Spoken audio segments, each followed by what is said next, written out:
Every night, my husband's parent called to give him a curfew, saying, a good son should be home by 9. My husband sighed and said, it's just a small rule. I smiled, grabbed my coat, and said, great. Because I just booked a hotel for myself. Their faces dropped as I walked out the door. Let me start by saying I love my husband. Or at least I did. But I never thought I'd end up married to a man whose parents still controlled his bedtime. It started small. The first time I noticed it, we were watching a movie at home, something light, popcorn on the coffee table, dim lighting, the usual cozy evening. His phone rang at exactly 8:45 p.m. I didn't think much of it until I saw the name on the screen. Mom. He sighed, answered, and the conversation went something like this. Yes, Mom.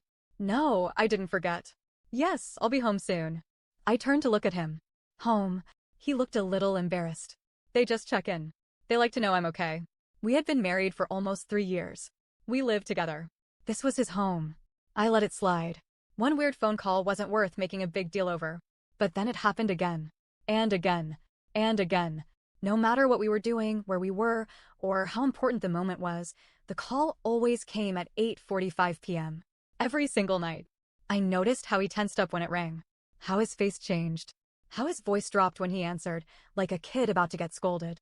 Some nights, we'd be at a restaurant, enjoying dinner, maybe laughing about our day. Then, buzz, buzz, buzz, the mood changed instantly. He'd pick up, listen quietly, and then he'd say it. Yes, Mom. Yes, I know. Yes, I'll be home soon.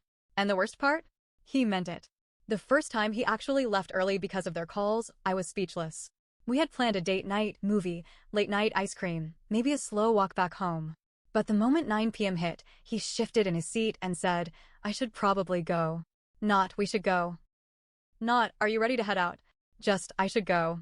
Then he had the nerve to kiss my forehead and tell me I could stay out as long as I wanted. Like he was some father figure giving me permission. I should have shut it down then and there. But I didn't. I thought, it's just a phone call. It's just a habit. He'll grow out of it. Months passed. The phone calls didn't stop.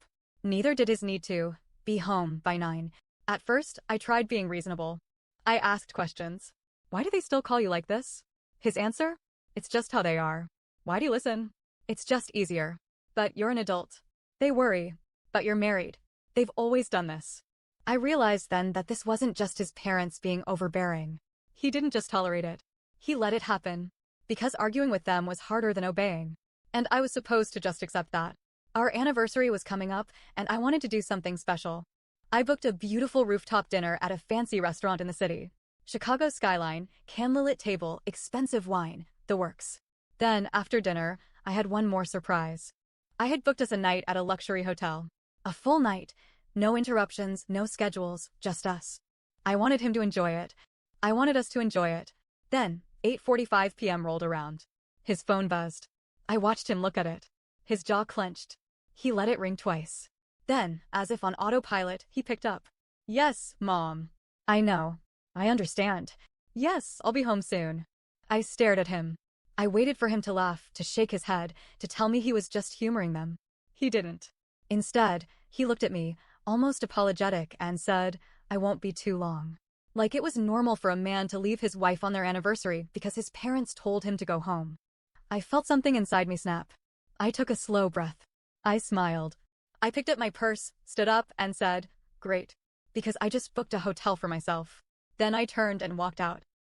As I walked away from the table, I could hear him scrambling behind me. The clatter of silverware, the sound of his chair scraping against the floor. Wait, hold on, he called. I didn't stop. I stepped out onto the street, the crisp Chicago air hitting my face. My heart pounded in my chest, but I kept my steps even, controlled. I wasn't mad. I was done. He caught up to me, grabbing my wrist gently. You're not serious. I turned, meeting his eyes. I just spent the last 3 years watching you put them first.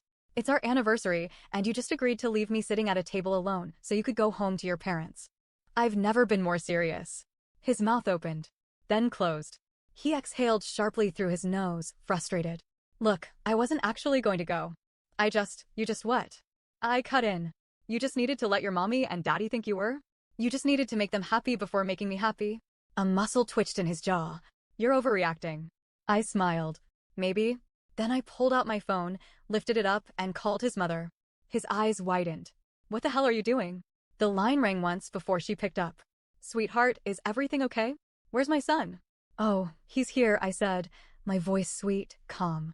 I just wanted to let you know he won't be coming home by 9 tonight. The silence on the other end was thick. Then, her voice tight. Excuse me?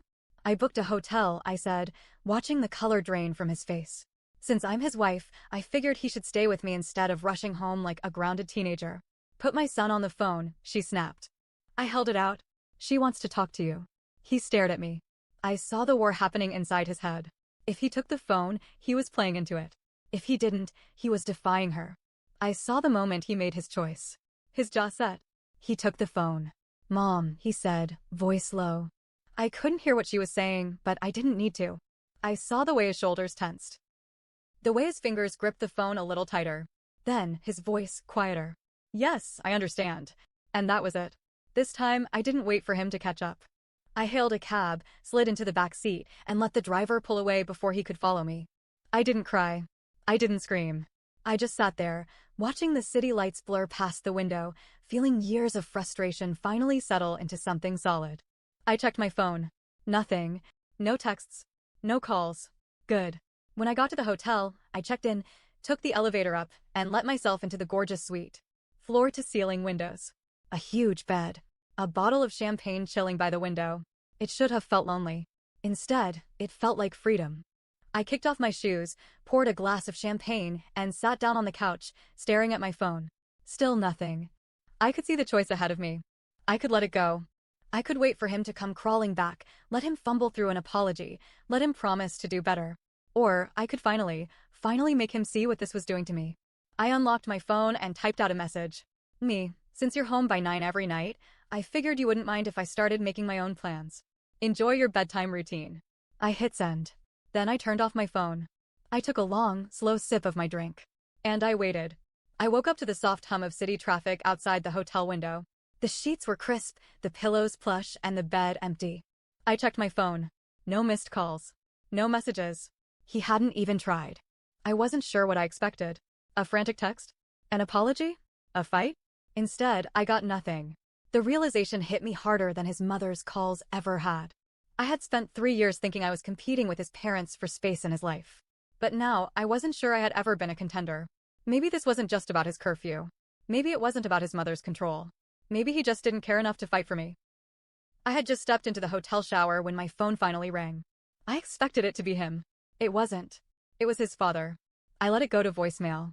Then, out of curiosity, I played it back. His dad's voice was gruff, short. We need to talk. Come to the house. No, hello. No, are you okay? Just a command. Like I was another one of their children. I stared at the phone. I had half a mind to ignore it. But a part of me wanted to see how deep this rabbit hole really went. I drove straight to their house. I didn't call ahead. I didn't warn them. I just parked, got out, and knocked on the door. His mother opened it. The moment she saw me, her expression turned cold. Not angry. Just disappointed.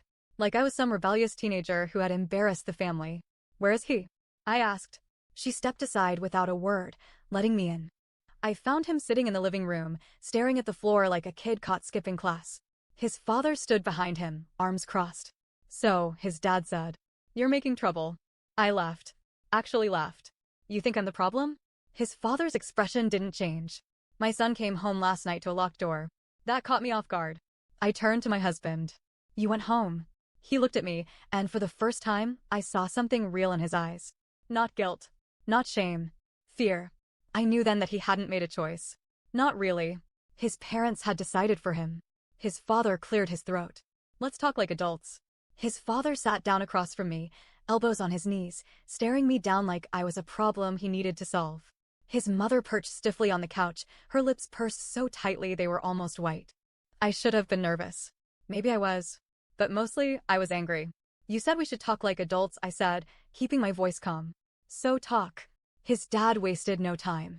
You're tearing this family apart. I blinked. Excuse me? His mother sniffed. He never used to act like this before you came along. He respected his responsibilities. He understood what it meant to be a good son.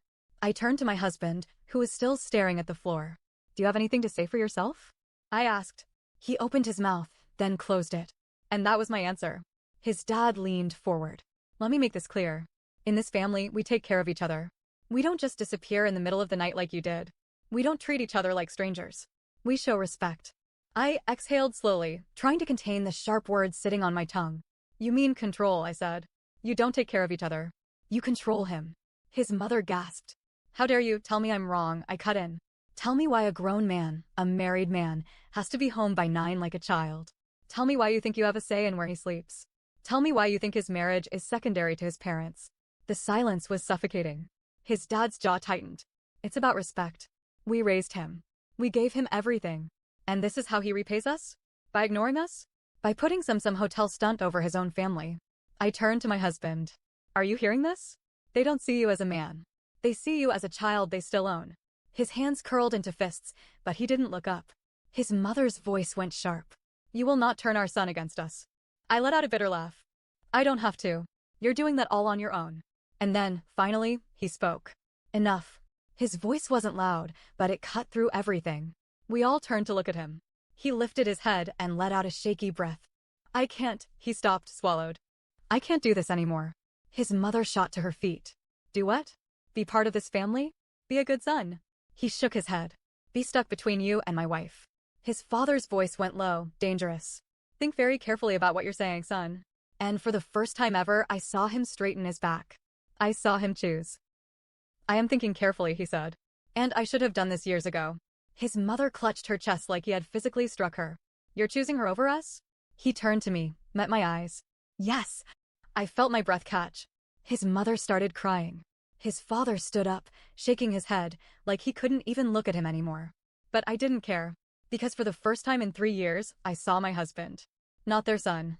Not their obedient little boy. Just him. We left. His mother sobbed behind us, begging him to stop, but he didn't turn around. His father didn't say a word. We walked out into the cold night, and I braced myself for the next battle, because there was always a next battle. But when I turned to him, expecting doubt, guilt, regret, I didn't see any of it. Just relief. I should have done that a long time ago, he murmured. I exhaled a shaky laugh. Yeah, you really should have. And for the first time in years, we went home together. On our time.